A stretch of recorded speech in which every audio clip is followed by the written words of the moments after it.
Assalamualaikum warahmatullahi wabarakatuh. Kami dari kelompok Waalaikumsalam. 8 RL3B akan mempresentasikan hasil analisis sentimen dari pengguna Duolingo, baik dari dataset Kaggle dan juga dataset Google Play Store, yang mana kami melakukan scraping untuk dataset Google Play Store. Sebelumnya, perkenalkan saya Intan Agreni Silvi dengan NIM 0820230014. Saya Noven Bayu Munandar dengan NIM akhir 046. Saya Putra Zan Fajar dengan NIM terakhir 048. Baik, berikut merupakan tahapan-tahapan yang kami lakukan, baik dari scraping dataset dari Google Play Store hingga evaluasi model, yang mana kami menggunakan tiga model. Yang pertama SVM, yang kedua Logistic Regression, dan yang ketiga Naive Bayes. Oke, baik. Di sini pertama kita ngelakuin scraping dulu ya. Jadi di sini tuh kita menginstal library Google Play Scraper, di mana library ini tuh berfungsi mengambil data publik dari Google Play Store secara otomatis tanpa memerlukan API key resmi dari Google. Di sini kita juga eh, mengambil data komentar ulasan dan short untuk mengatur urutan ulasan yang ingin diambil. Itu dia menggunakan Google Scraper tadi dan juga dia mengimport review dan mensortirnya. Lalu kita di sini juga import library Pandas. Ini tuh berfungsi untuk mengubah data ulasan yang awalnya berantakan jadi bentuk tabel, baris dan kolom. Kita juga menggunakan library datetime. Eh, itu berfungsi untuk memanggil modul untuk mengolah data waktu dan tanggal. Lalu kita juga menggunakan library Google Colab itu untuk mengunduh file dari server Colab langsung ke penyimpanan lokal komputer kita. Soalnya nanti kita bakal datanya dalam bentuk CSV. Ini menampilkan dev parse date. Ini tuh berfungsi untuk membersihkan dan menyeragamkan format tanggal dari hasil scraping. Lalu, jika ternyata datanya itu masih berupa teks biasa atau string, fungsi ini tuh akan mencoba menerka dan menerjemahkan melewati tiga tahap percobaan. Jadi di dalam ulasan tuh kalau dia ada datetime itu tuh dalam bentuk string. Nah, di dalam fungsi ini tuh dia bisa ngebaca kalau itu tuh bukan string tapi tanggal. Di sini tuh kita memulai scraping. Jadi di sini package namanya itu aplikasi dari Duolingo karena kita mau ngambil data scraping itu dari Duolingo. Di sini tuh menampilkan progress output cell collab dan juga di sini ada length itu ulasannya mengambil yang berbahasa Indonesia dan region kita itu Indonesia. Nah, di sini tuh short sama dengan short newest itu wajib newest karena agar mundur dari yang terbaru ke yang lama. Tanggal masuk, jika tanggal masuk dalam rentang Januari 2022 pada tanggal 26 sampai 22 Juni, itu dia akan menyimpan datanya, mengambil 5 teratas dari data yang kita ambil. Kita menyimpan ke CSV itu menggunakan fungsi ini. Lalu kita akan memerintahkan browser untuk mengunduh file CSV langsung ke komputer, nanti langsung keunduh dan ke-upload ke komputer kita.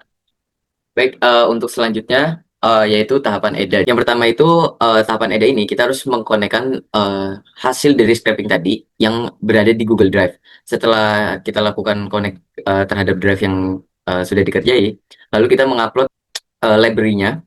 Setelah mengupload library-nya, lalu kita memanggil atau mengkonekkan atau memunculkan hasil scraping yang telah dilakukan sebelumnya. Setelah itu, data head ini adalah 5 baris yang teratas. Dan di sini kita memunculkan hasil dari jumlah datanya, yaitu 49.905 dan meannya itu di angka 4 dan standarnya itu ada 0,8 dan minimalnya itu 1 dan Q1, Q2, Q3-nya itu ada di 5. Berarti 5. Dan selanjutnya di sini kita memanggil jumlah rating. Berapa sih jumlah rating yang dari paling rendah sampai yang paling atas? Di angka 2 itu ada 471 dan rating 5 ada di 41.945. Setelah itu kita memunculkan grafik distribusi rating review yang dimana yang kita bisa lihat di sini rating 5 itu menunjukkan rating yang paling banyak dimunculkan terhadap Google Play Store-nya, dan rating yang paling rendah adalah rating 2. Baik, untuk selanjutnya yaitu box plot rating review, yang dimana pada box plot ini terlihat bahwa distribusi rating penggunaan Google Play Store cenderung berada pada rating tinggi, terutama rating 5, yang menunjukkan dominasi ulasan positif. Namun terdapat beberapa anomali di rating rendah yang menunjukkan adanya sebagian pengguna dengan pengalaman kurang baik terhadap aplikasi Duolingo ini. Baik, selanjutnya yaitu tahap pre-processing, yang mana kami harus menginstal library sastrawi, kemudian Deep Translator, yang mana sastrawi sendiri itu untuk mengolah bahasa Indonesia yang digunakan oleh si penggunanya, sedangkan Deep Translator itu untuk menyamakan bahasa apa yang akan digunakan dan diproses dalam dataset tersebut. Jadi ada library untuk LangDetect, yang mana ini berfungsi agar mendeteksi bahasa. Selanjutnya ada mengimpor library-library seperti Counter, Pandas, NumPy, terus juga ada RE, ada Pprint, NLTK, kemudian ada string, LangDetect yang seperti tadi saya sudah sebutkan, dan juga sampai ke stemming. Yang mana ini digunakan library Pandas dan NumPy sendiri untuk pengolahan data. Kemudian RE dan string ini untuk text cleaning, LangDetect dan Deep Translator untuk deteksi serta penyamaan bahasa, dan juga sastrawi untuk reprocessing bahasa Indonesia seperti stop word removal, terus juga ada stemming sama TF-IDF factorizer. Selanjutnya ini data dipanggil dengan cara data pd-read CSV dan masukkan nama file CSV-nya, yaitu dataset scraping. Selanjutnya kami ingin mengetahui berapa data yang ada missing value-nya. Selanjutnya kami menggunakan is_null untuk mengetahui berapa jumlah yang ada missing value-nya. Ternyata ada satu data ulasan yang missing value, sehingga hal tersebut harus kita atasi dengan mengdrop dataset yang kosong tersebut, sehingga kami menggunakan drop-down untuk menghapus ulasan yang kosong. Selanjutnya kami menghapus kolom yang tidak kami gunakan untuk proses pre-processing, sehingga hasil akhir datanya adalah hanya kolom rating dan juga ulasan yang sudah dihapus missing value-nya sebelumnya. Maka data yang sudah dihapus tersisa hanya 49.904 baris, yang sebelumnya datanya ada 49.905 baris. Selanjutnya kami melakukan labeling. Kalau rating 1 sampai 3 itu masuknya ke negatif, di labeling dengan 0, dan juga 4 dan 5 itu kami kategorikan ke rating positif dengan label 1. Print datanya dan rating sudah terkategorisasi berdasarkan label yang kami lakukan tadi. Selanjutnya, kami menghitung berapa banyak rating yang positif dan juga negatif. Nah, ternyata di dataset hasil scraping ini sangat jomplang, yang mana rating positifnya itu ada di 46.000 dan rating negatifnya ada di sisanya. Dan itu termasuk perbedaan yang cukup signifikan, sehingga dataset ini dikategorikan sebagai dataset yang memiliki rating positif. Untuk melakukan stemming, kami menggunakan script data ulasan dengan stringnya itu, batasannya itu 5.000 di kolom ulasan. Ini ada fungsi-fungsi yang kami gunakan untuk menghapus karakter-karakter yang tidak seharusnya ada, seperti karakter underscore, hashtag, atau pagar.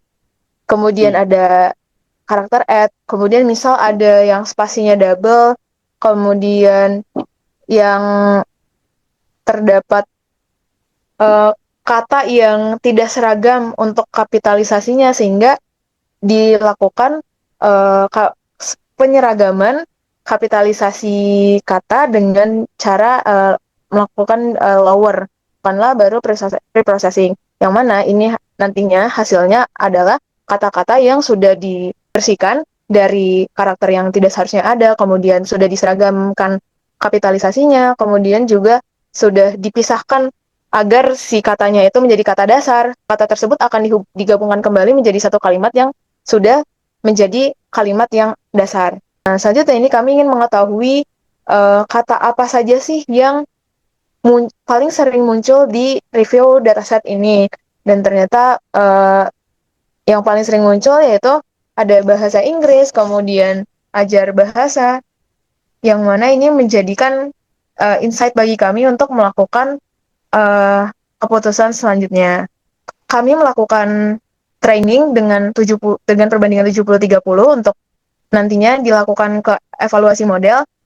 Jadinya jumlah data latihnya itu ada di 34.932 dan data uji itu di 30%-nya.